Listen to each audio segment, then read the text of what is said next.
¿Cómo reaccionás ante las injusticias? Específicamente, ¿cómo reaccionás cuando te tratan a vos con injusticia? ¿Y cómo reaccionás cuando las personas no te tratan como vos te mereces? La mayoría de los creyentes solemos presentarnos delante de Dios diciéndole: Señor, soy un pecador, no merezco nada. Pero cuando otra persona no nos trata de la manera que nos gusta, nos olvidamos que no merecemos nada y reaccionamos como si en realidad nos mereciéramos todo. Somos muy proclives a humillarnos delante de Dios, pero permanecemos orgullosos delante de las personas. Que no me hagan esperar, que no me contradigan, que no me falten el respeto, que no me menosprecien.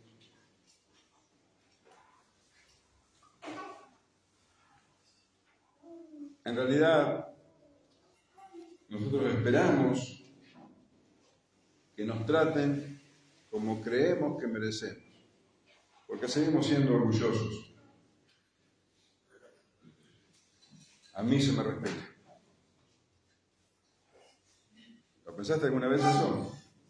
¿Lo dijiste alguna vez? A mí se me va a respetar. A mí no me van a tratar así. Y si hay alguien que pisó la tierra alguna vez, que merecía todo el honor, todo el respeto, fue el Señor Jesús. Él en realidad es el único digno de honor, el único digno de gloria. Sin embargo, vino al mundo en completa humildad y mansedumbre. El apóstol Pablo escribe a los Filipenses en el capítulo 2 y dice: el cual, siendo en forma de Dios, no estimó el ser igual a Dios como cosa que aferrarse, sino que se despojó a sí mismo, tomando forma de siervo, hecho semejante a los hombres, y estando en la condición de hombre, se humilló a sí mismo, haciéndose obediente hasta la muerte, y muerte de cruz.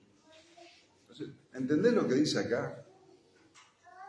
Esto que dice acá es algo absolutamente sorprendente. El Señor se humilló, Dios se humilló, siendo en forma de Dios, dice, se despojó a sí mismo tomando forma de siervo y llegó al extremo de humillarse hasta la muerte más degradante y cruel, el Señor. Pero nosotros decimos: a mí se me respeta.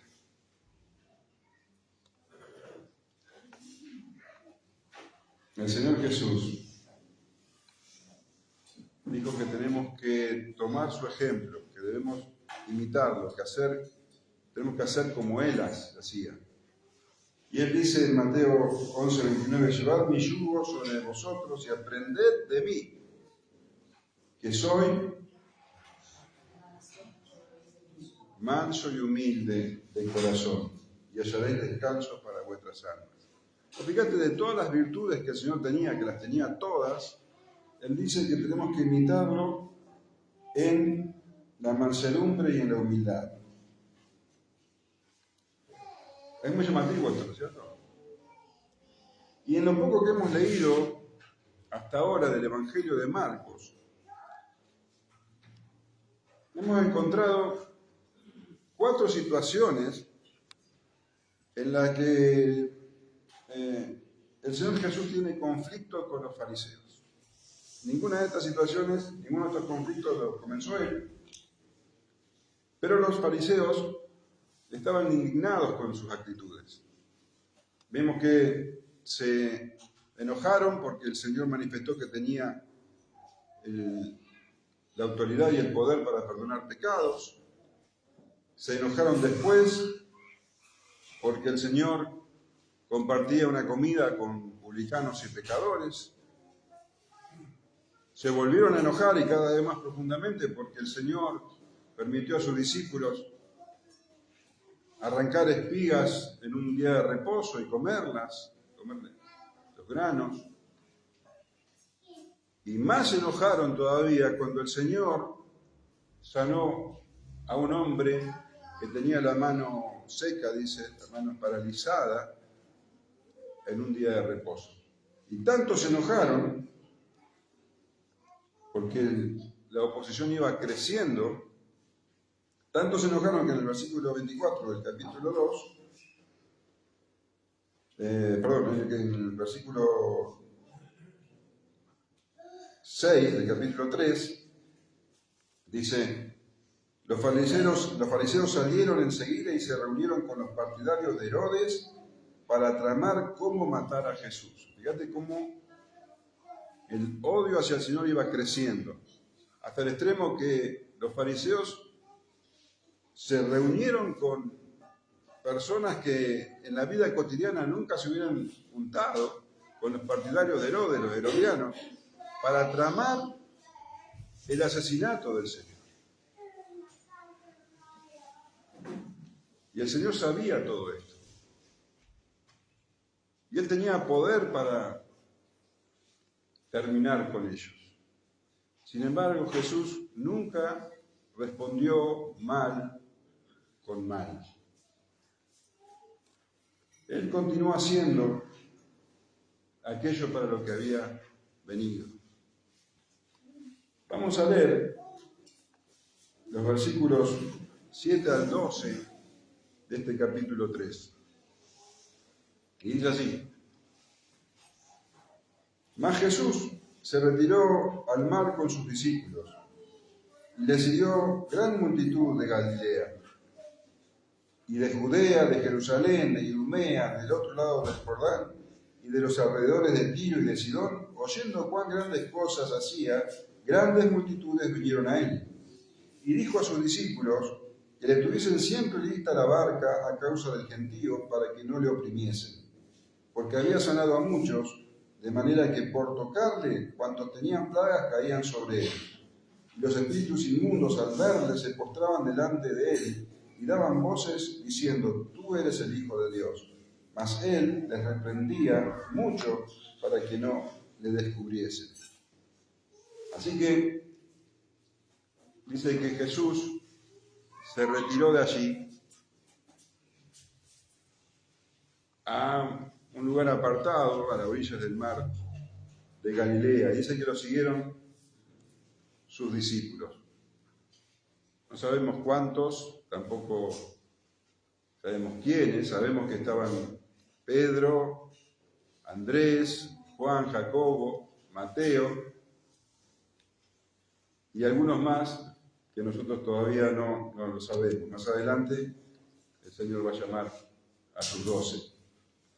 Pero comienzo este pasaje con una palabra clave. La palabra clave es más, que también se puede cambiar por la palabra pero. Y para entender bien el significado tenemos que leer el versículo anterior.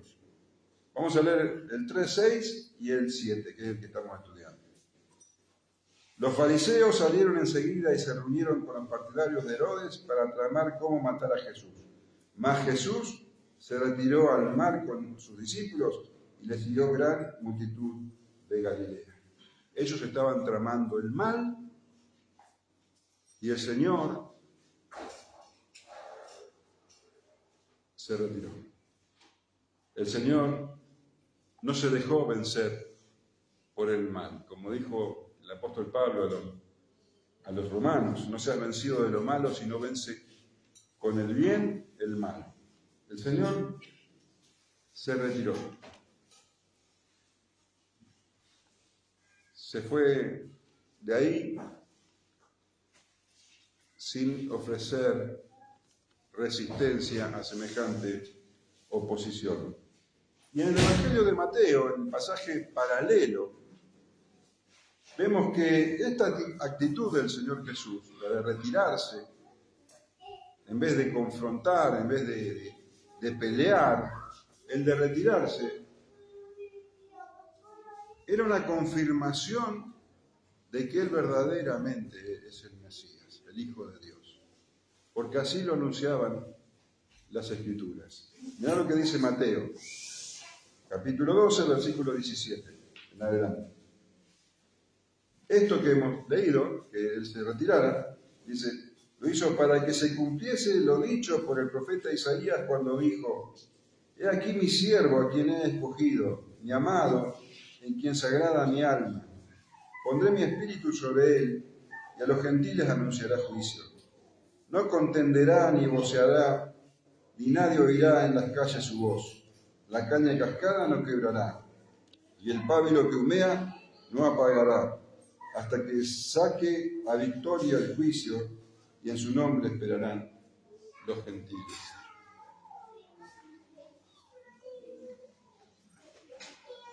En este pequeño pasaje, es el Padre, Dios Padre, que está hablando por boca del profeta Isaías.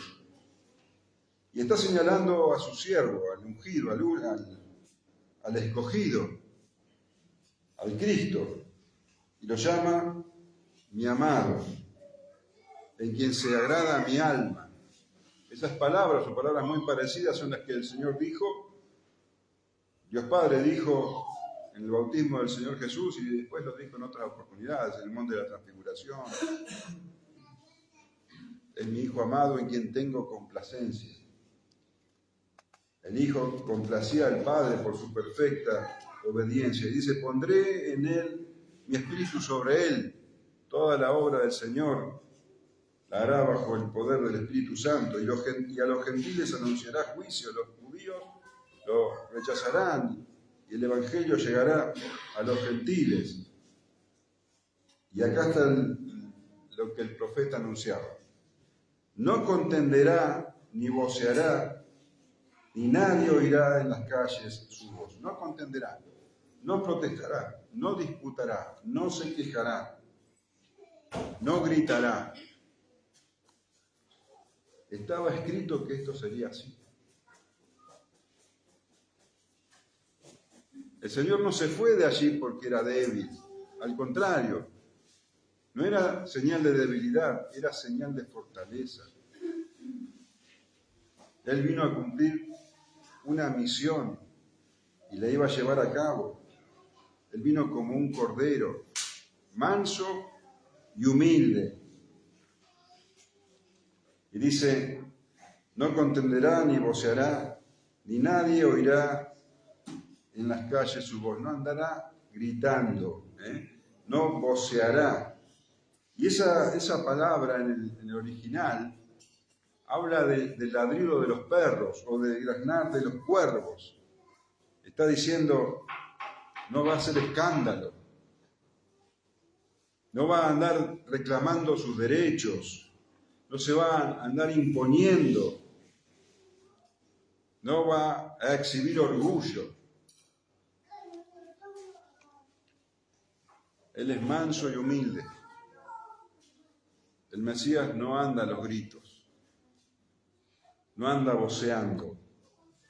Y continúa, la caña cascada no quebrará y el pábilo que humea no apagará hasta que saque a victoria el juicio y en su nombre esperarán los gentiles. La caña cascada no quebrará y el pábilo que humea no apagará. Hay quien entiende que acá Dios está hablando de que, bueno, que Él va a tratar con delicadeza a los humildes y a los desamparados, pero no está diciendo eso. Según el contexto, Él está hablando de los fariseos. Los fariseos son la caña cascada y el pábilo que humea. ¿Qué significa esto de la caña cascada? Hay un pasaje en Isaías que se refiere justamente a eso. Isaías 36:6 dice, he aquí que confías en este báculo de caña frágil en Egipto en el cual si alguien se apoyare, se le entrará por la mano y la atravesará. Tal es el faraón, rey de Egipto, para con todos los que en él confían. La caña cascada es una caña que está quebrada y es peligrosa si uno se la usa como bastón. El que se apoya en ese bastón se va a terminar lastimando la mano porque está cascada, ¿entendés? Y eso era lo que eran los fariseos. Ellos deberían ser el apoyo del pueblo de Israel. Ellos debían justamente enseñar al pueblo sobre el Mesías. Debían enseñar al pueblo los caminos de Dios. Pero cualquiera que se apoyaba en ellos terminaba lastimado, terminaba en condenación, porque ellos no eran nada más que una caña cascada. Y el Señor podría haberlos, dice, quebrado. Él tenía poder para hacerlo, podía haber llamado a 12 legiones de ángeles para que lo exterminara a todos. Pero Él no vino a condenar, Él vino a salvar, no vino a contender, ni a vocear. Por eso dice, la caña cascada no quebrará, ni el pábilo que humea no apagará. El pábilo que humea, vos sabés, porque habrás visto la vela, el pábilo es el hilito ese, que cuando no tiene llama, humea. En vez de dar luz, da humo, como los fariseos. En vez de producir luz, de alumbrar el camino al Señor, sembraban oscuridad. Y Él también, dice, no apagará, teniendo el poder de hacerlo, pudiendo castigarlos, exterminarlos. Él no vino a hacer eso.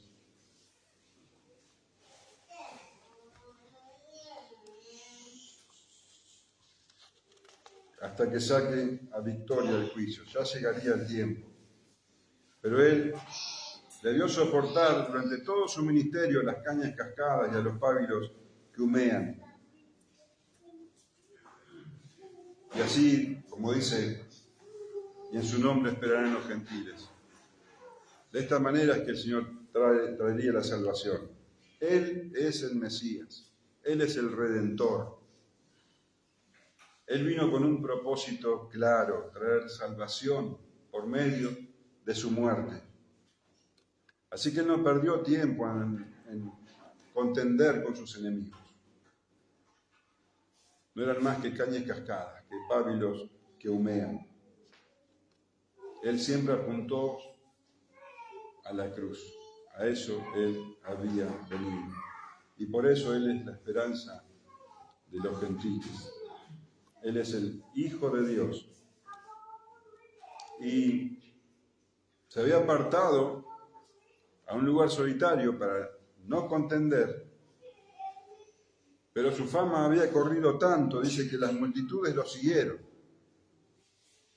Y dice, bueno, de Galilea y de Judea, y de Jerusalén, de Idumea, del otro lado del Jordán y de los alrededores de Tiro y de Sidón, oyendo cuán grandes cosas hacía, grandes multitudes vinieron a él. Cuando hablamos de multitudes, hablamos de inmensa cantidad de gente. Está hablando de que venían personas no solamente de los lugares vecinos de Galilea, sino que dice que venían de Judea y de Jerusalén. Estamos hablando de unos 150, 180 kilómetros que recorría esa gente para llegar a verlo al Señor Jesús. Esto llevaba alrededor de unos 5 a 7 días de viaje caminando. Y menciona Idumea del otro lado del Jordán. La región de Idumea había ciudades que estaban a unos 200 kilómetros de Capernaum y otros a 300 kilómetros. Estamos hablando de 10 días de viaje, caminando. Y también menciona a Tiro y Sidón, al norte. Ya esta era una región de Fenicia, ya no eran judíos, eran gentiles, que recorrían unos 180 kilómetros para venir a ver al Señor. Y tenemos que pensar que la gran mayoría de esa gente eran personas enfermas, lisiadas, con discapacidades, que recorrían esa distancia bajo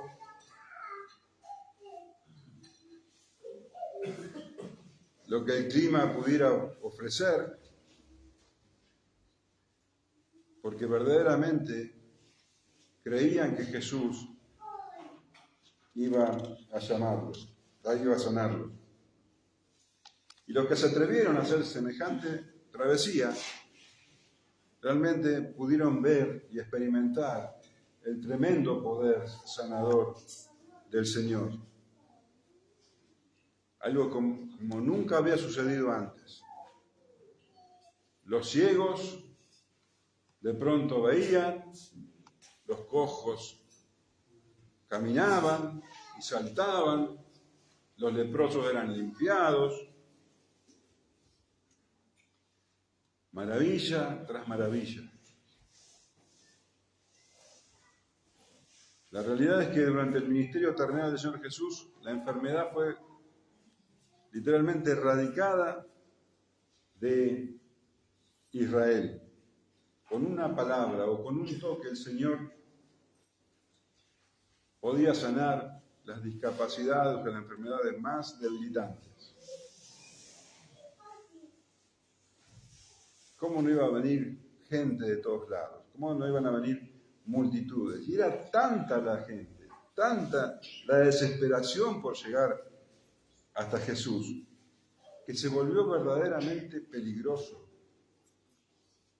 Hasta el punto que el Señor tuvo que tomar una decisión.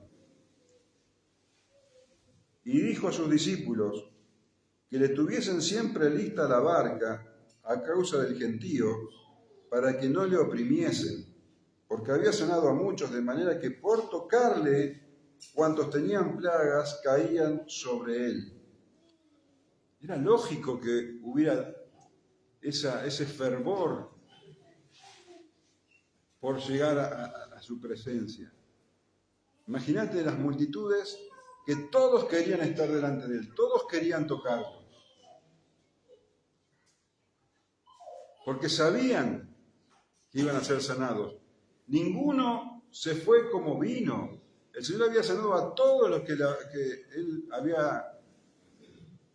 a los que habían llegado a él, a todos.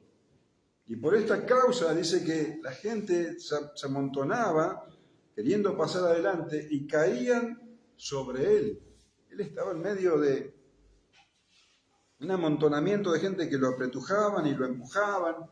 Era verdaderamente peligroso. Imagínate una multitud sin control.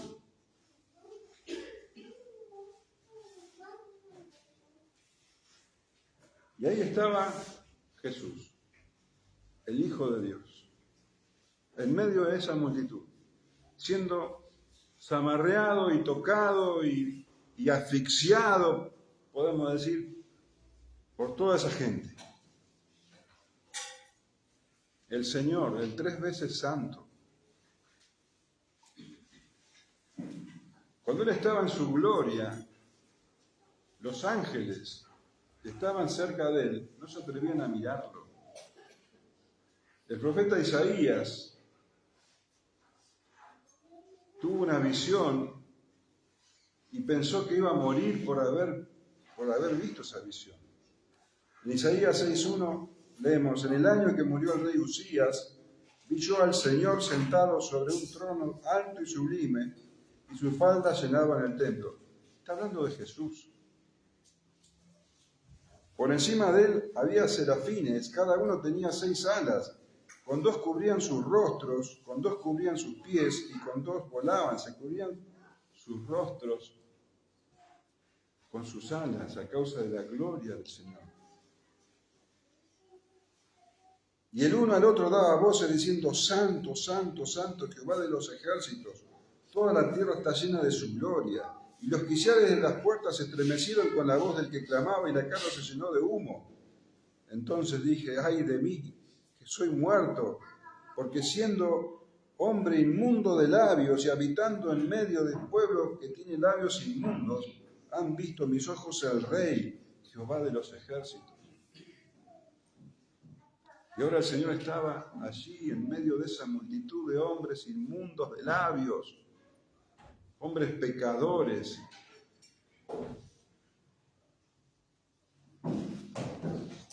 siendo empujado, oprimido, apretujado, con toda esa gente desesperada. ¿Y cuántas de esas personas venían a Él para escuchar sus palabras? Todos venían a Él para ser sanados, buscando milagros. Y es más, la mayoría de esas personas cuando lo escuchaban predicar al Señor, se ofendían por sus palabras. ¿Cuántas personas, una vez que recibieron el milagro, le dieron la espalda? El Señor no había venido a sanar. Cuando,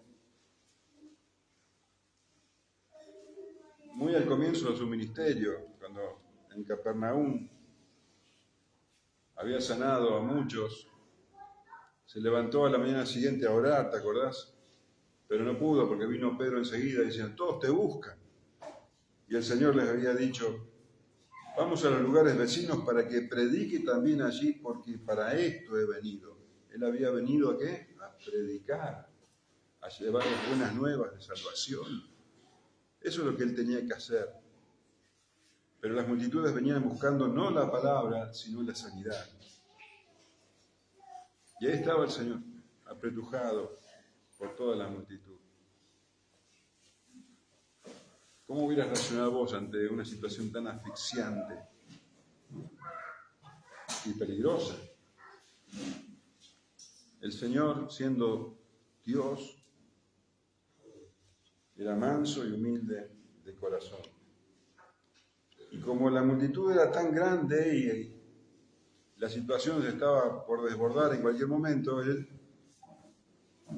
como medida de seguridad, dijo a sus discípulos que le tuviesen siempre lista la barca a causa del gentío para que no le oprimiesen. Dijo el Señor que tuvieran una barca por las dudas, porque si ya la situación se desbordaba, se subía a la barca y se podía alejar. Y esta actitud del Señor Jesús muchas veces se pasa por encima. Lo leemos y seguimos. Pero acá hay una enseñanza muy grande. Esto es algo que realmente tenemos que prestar mucha atención. Es el Señor Jesús. Y el Señor Jesús tomó medidas por si acaso. Por si acaso. Y esto muestra el lado humano del Señor.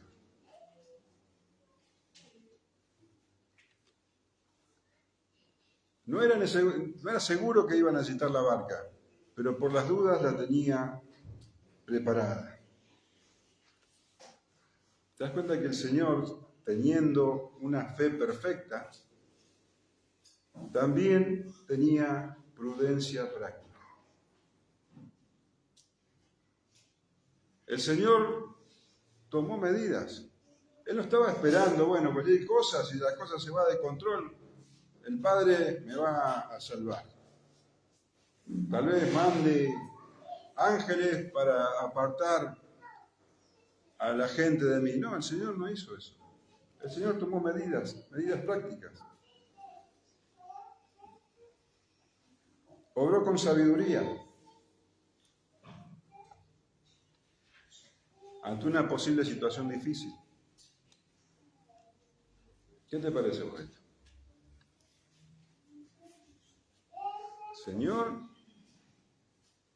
tomó medidas para prevenir. por las dudas, por si acaso. No dijo, bueno, el Padre me va a salvar de esto. Y muchas veces, los creyentes espiritualizamos nuestra imprudencia y nuestra dejadez. Yo creo que en esto todos tenemos algo que ver.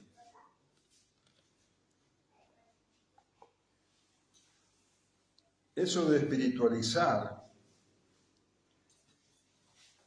y decir, bueno, Dios me va a salvar, Dios me va a proveer, no es otra cosa que tentar a Dios. El diablo quiso que Jesús tentase a Dios. ¿Te acordás?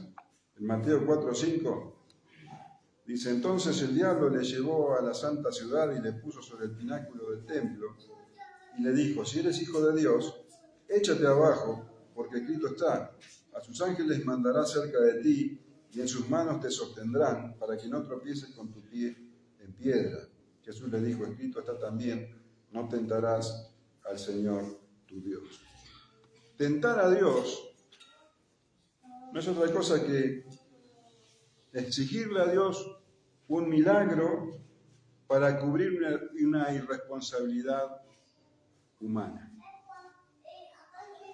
Y en la vida cotidiana, muchas veces asumimos esta actitud pecaminosa. Bueno, con frecuencia leemos o escuchamos que gente que rechaza los tratamientos médicos diciendo Dios es mi sanador. Esto no es otra cosa que tentar a Dios. Dios va a hacer un milagro conmigo. Pero esas son actitudes tal vez extremas. Pero muchas veces nosotros decimos, bueno, no sé, no usamos el cinturón de seguridad o manejamos demasiado rápido, a alta velocidad quiero decir, o no nos cuidamos con la alimentación, no es mi caso. Diciendo, bueno, Dios sabe cuál es el día de mi muerte, así que todo está en sus manos. Eso es espiritualizar a Dios, es espiritualizar nuestra responsabilidad. Contraer deudas que después vamos a tener muchas dificultades de pagar, créditos asfixiantes, gastar el dinero que tenemos rápidamente diciendo, bueno, no me voy a preocupar. La Biblia dice que yo no me tengo que preocupar por el mañana. Espiritualizamos.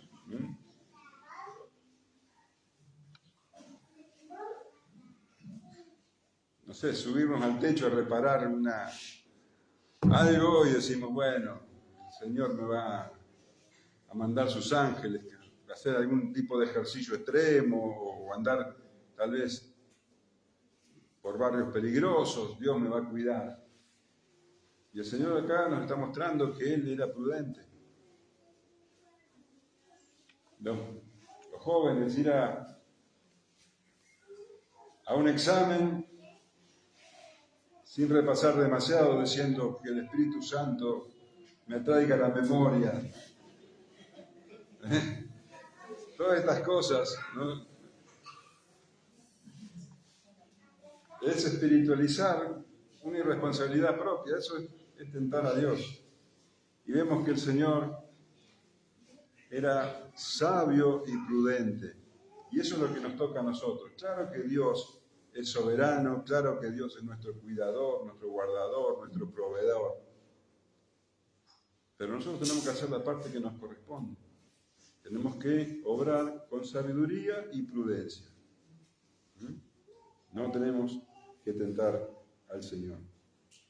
Y leemos que el Señor Jesús no solamente sanaba a los enfermos, sino que también echó fuera demonios, dice, y los espíritus inmundos al verle se postraban delante de él y daban voces diciendo, tú eres el Hijo de Dios. Mas él les reprendía mucho para que no le descubriesen. Los demonios que se disfrazan de ángeles de luz no podían ocultarse ante el Señor. Y dice que al verle se postraban, se tiraban y daban voces diciendo, tú eres el Hijo de Dios. Y esto también es muy llamativo. ¿Por qué los demonios hacían eso? ¿Por qué los demonios enseguida decían, tú eres el Hijo de Dios? ¿Qué querían hacer con eso? ¿Qué querían? ¿Darle publicidad? ¿Por qué hacían esto?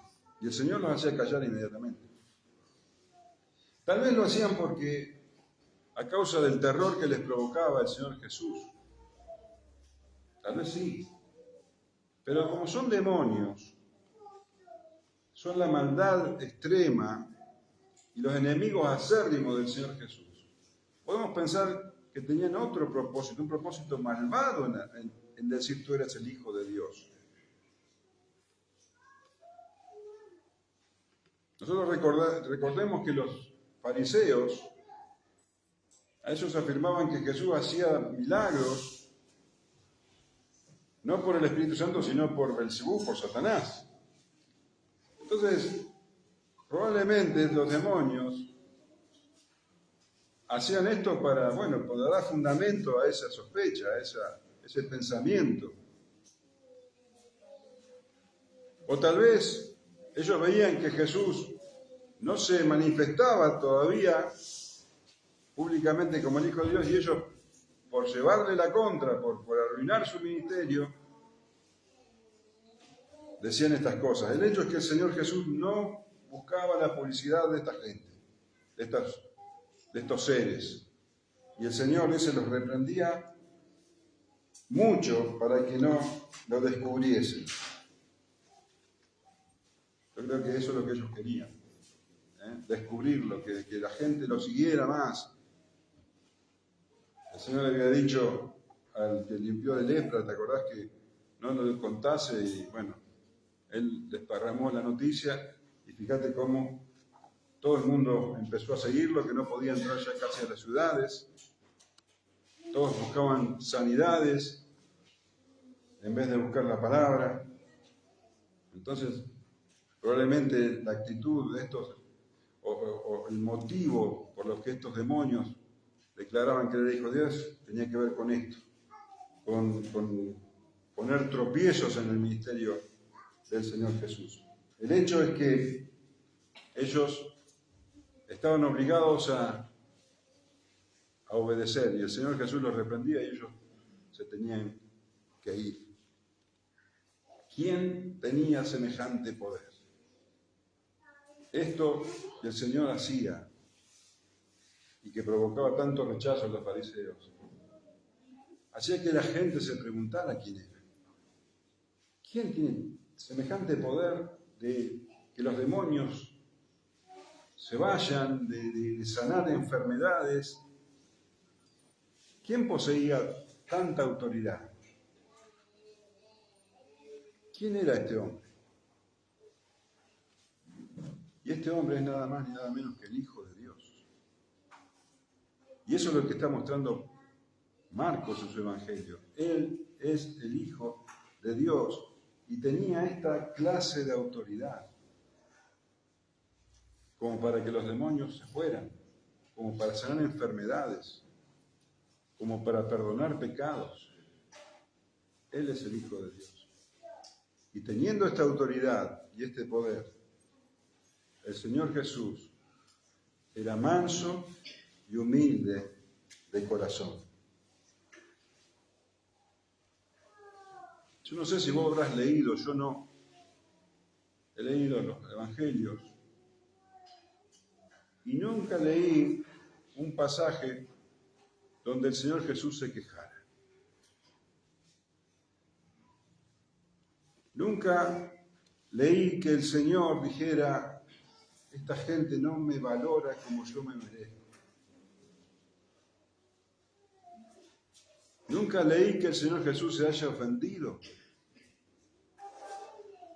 Nunca leí que el Señor haya dicho, bueno, yo vine a predicar, pero esta gente solamente quiere sanidades. Nunca leí que el Señor Jesús haya dicho, no voy a volver más a Jerusalén porque no me valora.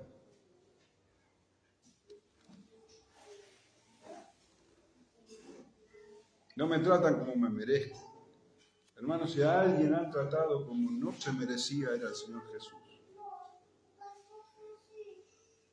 Y Él seguía haciendo bienes. Nunca pagó mal con mal. El apóstol Pedro, que fue testigo desde el comienzo del ministerio del Señor, escribió en el capítulo 2 de esa primera carta, quien cuando le maldecían no respondía con maldición, cuando padecía no amenazaba, sino encomendaba la causa al que juzga justamente.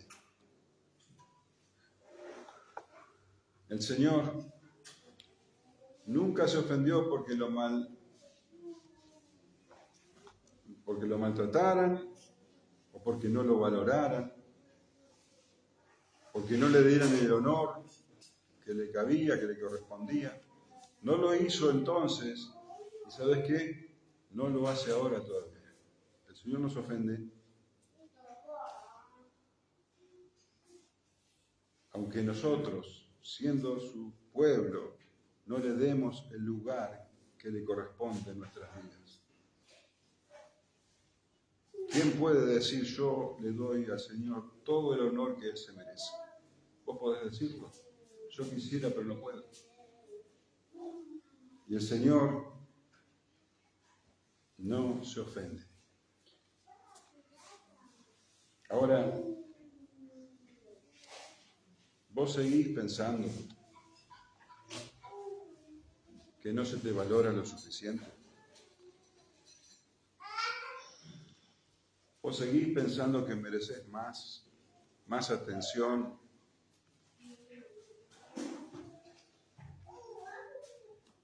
Seguís pensando que en tu familia, en tu trabajo, en la iglesia, no reconocen todavía todas tus virtudes.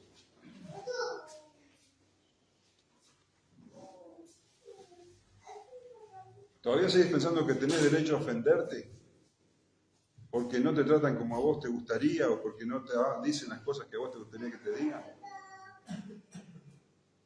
¿Realmente crees que tenés derecho a ofenderte? Y la respuesta es no. No tenés derecho a ofenderte. No tenés derecho a ofenderte si sos un discípulo de Cristo. Si sos un discípulo de Cristo, no tenés derecho a ofenderte. El Señor dijo, si alguno quiere venir en pos de mí, niéguese a sí mismo y tome su cruz y siga. No dijo exáltese a sí mismo. No dijo esperen honores. Dijo niéguese a sí mismo. Ya no sos el centro. No sos el centro del mundo, no sos el centro de nada. Jesús es el centro. Si sos un discípulo de Cristo, Jesús es lo más importante para vos. Recién leíamos, ya no vivo yo, más vive Cristo en mí. ¿Eso es realidad en vos? No tenés derecho a ofenderte. Ni con miembros de tu familia, ni en el trabajo, ni en la iglesia, en ningún lado.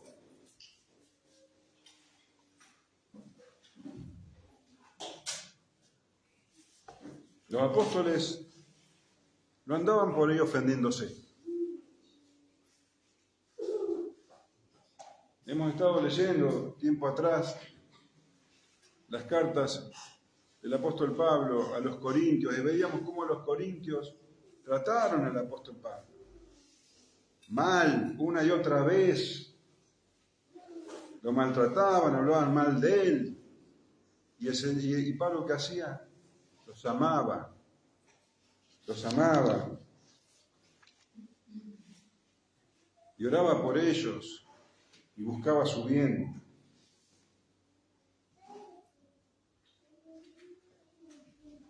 El apóstol escribió a los romanos en el capítulo 12: unánimes entre vosotros, no altivos, sino asociándoos con los humildes, no sabios en vuestra propia opinión.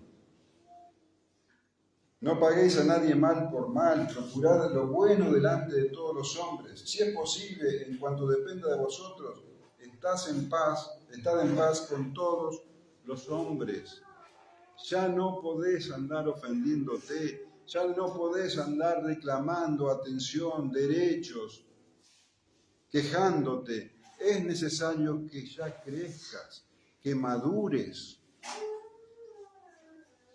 No podés andar por la vida como un niño.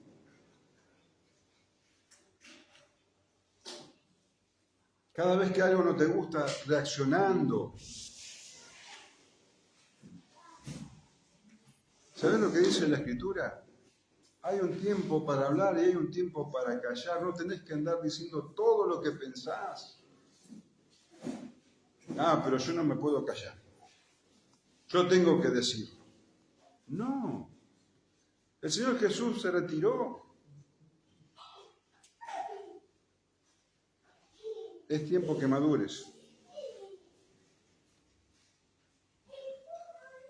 Si realmente crees que Dios te rescató por gracia, si realmente crees que no tenés mérito delante de Él, ya no podés andar como un niño, ofendiéndote, enojándote. El Señor Jesús dijo que seamos como Él, mansos y humildes.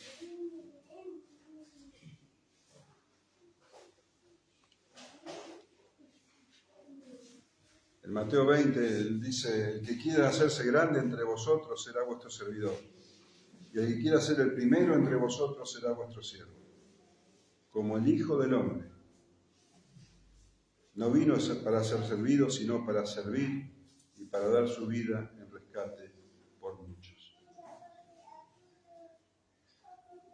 Como Él. Actitud de siervo como Él. De siervo. Humilde, manso, como Él. Siendo luz, como Él. Él es nuestro ejemplo. Él es nuestro Señor. Amén.